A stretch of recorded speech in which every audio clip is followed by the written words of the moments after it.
We got another crash out, man. This is crazy, man. We have to revisit a crash out, and we have legend, Hall of Famer Rebecca Lobo actually finally setting these ladies straight. Yo, you guys are turning people off. Elle Duncan went on ESPN and said the wildest thing about Caitlin Clark and WNBA fans, claiming that new fans were sucking the life out of the league. Fast forward a few months, with viewership tanking and the WNBA teetering on a lockout, even Hall of Famer Rebecca Lobo is calling out players for alienating fans. Duncan's hot take? Yeah, it didn't age well. The fans are turning against you.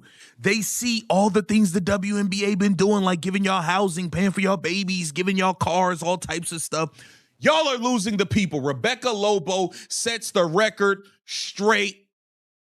Do media personalities like Elle Duncan owe Caitlin Clark and her fans an apology for last season? Let's be real, yes. One of the most embarrassing media moments from the WNBA came straight from ESPN. Duncan made comments about Caitlin Clark and the influx of new fans that were so out of touch, they're still being criticized months later. Here's the context. This happened at the height of Caitlin Clark mania, when the WNBA was breaking records like never before. Sellout crowds, skyrocketing TV ratings, major networks covering women's basketball. The league had finally hit the spotlight it had chased for decades. And what did Duncan do? She went on ESPN and claimed that these new fans were sucking the life out of the WNBA. Not bringing energy, not helping the league grow, sucking the life out. Those were literally her words. It's the truth. You are right. You are right, new fans. There has never been more viewership because of Caitlin Clark. There's never been more attention. They're doing 40 minutes on First Take about Caitlin Clark. They never did that before.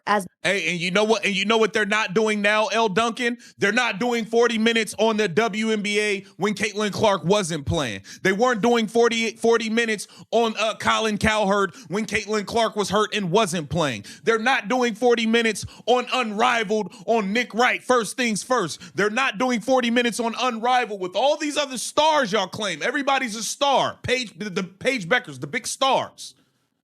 Why ain't First Take talking about them? Why ain't nobody talking about them? Why isn't anyone talking about this? Let's break down just how absurd that take was. For 20-plus years, the WNBA struggled to capture attention. Games barely made national TV. Arenas were half empty. The league lost money every year and survived only with NBA subsidies.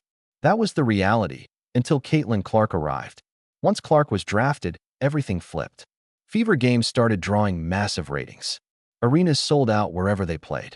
ESPN and other networks were actually covering WNBA games in their shows. Merchandise sales skyrocketed. Suddenly, the league had real fans and real momentum. And how did Elle Duncan respond to all this growth? New fans are the problem. They're sucking the life out of the league. One of the most backward and self-destructive takes you could have about your sport gaining momentum. It gets worse. She wasn't alone. A wave of WNBA players, media members, and longtime fans seemed genuinely upset that the sport was becoming popular. They resented new fans for not knowing the history, resented Caitlin Clark for being the reason people were paying attention, and resented success because it wasn't happening on their terms. When someone on the segment pushed back, pointing out the record-breaking viewership and 40-minute WNBA segments on First Take, something that had never happened before, Duncan just brushed it off, acting like all this attention was somehow a problem. About that earlier in our pod today. You actually were quoted somewhere saying this is the first time you have zero fear around the league folding, right? Which I totally know what you mean. It's like in other negotiations, there was always not like it was actually going to fold, but it was like, hey, we got to figure this out. How are we going to do this? Kind of a vibe. All right. So from your perspective, what should be like the high priorities for this agreement? It's been interesting to kind of see how it has all evolved. And one of the things that strikes me is like the deal that, as you read it, that the owners have on the table for the players. And, I'm not privy to all of the information, but like it looks like a pretty amazing deal. And that, like, if the players took the deal that's on the table right now, they should feel great about it because it's huge salaries. It is a degree of revenue sharing. It's going to allow the owners to continue to invest in the product. I mean, having a practice facility, having all the things that Sue and you played and I played all those years without. Like my New York Liberty team practiced at the Breer League. Here's the part 50. Duncan and others completely missed. Sports media follows the audience, not opinions. First Take wasn't running 40-minute WNBA segments before Caitlin Clark because nobody was watching. That's not bias. That's business. Networks won't dedicate primetime coverage to content that doesn't attract viewers. But once Clark arrived, audiences showed up, ratings spiked, and suddenly the WNBA got coverage. That's exactly how every sport works.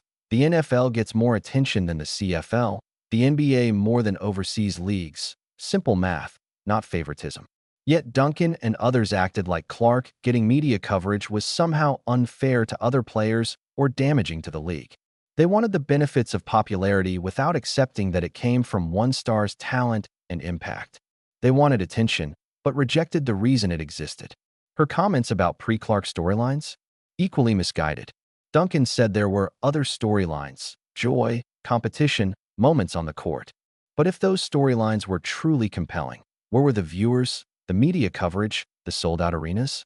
The answer: they weren't there. Reality is harsh. WNBA had moments and players before Clark, but it didn't have mainstream attention or financial traction. Fast forward to now, and the consequences of that hostile attitude toward new fans are painfully clear. The WNBA is on the brink of a potential lockout as players and owners can't agree on a new CBA. Viewership for things like Unrivaled, the new 3-on-3 league, is crashing. Fans who were excited about women's basketball last season are tuning out because they feel unwelcome or attacked. Enter Rebecca Lobo, a Hall of Famer with credibility, history, and authority in women's basketball. Her message is clear. Players need to watch their words because public support is eroding. Lobo pointed out that the owner's current offer is actually very solid, yet the league risks losing fans because of unnecessary hostility toward the very people who built the audience. Hit that like button and subscribe. This is the reality check the WNBA desperately needs. There has never been more viewership because of Caitlin Clark. There's never been more attention. They're doing 40 minutes on First Take about Caitlin Clark. They never did that before. Hey, and you know what? And you know what they're not doing now, Elle Duncan? They're not doing 40 minutes on the WNBA when Caitlin Clark wasn't playing. They weren't doing 40 minutes on Colin Cowherd when Caitlin Clark was hurt and wasn't playing. They're not doing 40 minutes on Unrivaled on Nick Wright, first things first. They're not doing 40 minutes on Unrivaled with all these other stars y'all claim. Everybody's a star. The Paige Beckers, the big stars. Why ain't First Take talking about them? Why ain't nobody talking about them?